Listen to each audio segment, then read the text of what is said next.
शेतकरी नेते रघुनाथदादा पाटील आता आपल्याबरोबर आहेत। रघुनाथदादा, तुम्हाला कळलं असेल की सेनेने नेमकी मागणी काय केलेली आहे। त्यांचं म्हणणं आहे 2 लाखांपर्यंत ही वाढ असावी। काय आपली भूमिका आहे या सगळ्या संदर्भात? याच्यामध्ये औंधाचा नारा 7/12 कोरा या घोषणेवर हे राज्यकर्ते सत्तेत आलेले आहेत, ते त्यांनी विसरू नये।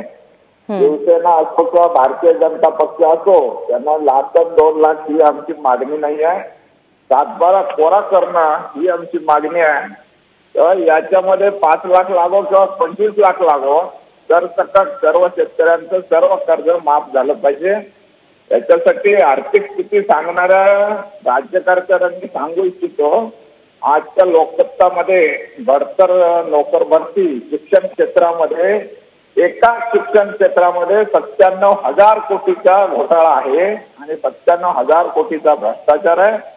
एका खात्यामध्ये जर का लाख कोटीचे भ्रष्टाचार असतील, तर जे जलयुक्त शिवार आणि PWD हे चंद्रकांत दादांचं खातं आहे, त्याच्यामध्ये 5 लाख कोटीच्या वर या 3-4 खात्यामध्ये आज वर्षाला भ्रष्टाचार होतो। त्यांना शरम वाटायला पाहिजे। शेतकऱ्यांचं कर्ज माफ करायला पैसे नाही म्हणता, 20 लाख विद्यार्थी बोगस आहेत आणि एवढ्या शाळा बोगस आहेत हे आता स्पष्ट झालेलं आहे। तर अशा भ्रष्ट सरकारने आम्हाला पैसे कमी याचे सांगू नये। राज्याची स्थिती कुणी बेकार केली, राज्य भिकेला कुणी लावलं, तर या भ्रष्ट नोकरशाहींनी आमदार खासदारांनी लावलेलं हे लक्षात ठेवा। तर त्यांच्याकडनं 2 लाखाची भीक आम्हाला नको आहे। आमचा 7/12 कोरा झाला पाहिजे, यावर आम्ही ठाम आहोत। म्हणजे सरसकट कर्जमाफीच तुम्हाला हवी आहे?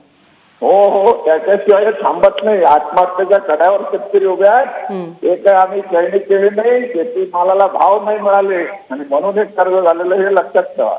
रघुनाथदादा, खूप खूप धन्यवाद। तुम्ही एबीपी माझाकडे सविस्तर प्रतिक्रिया दिलीत त्याबद्दल। तर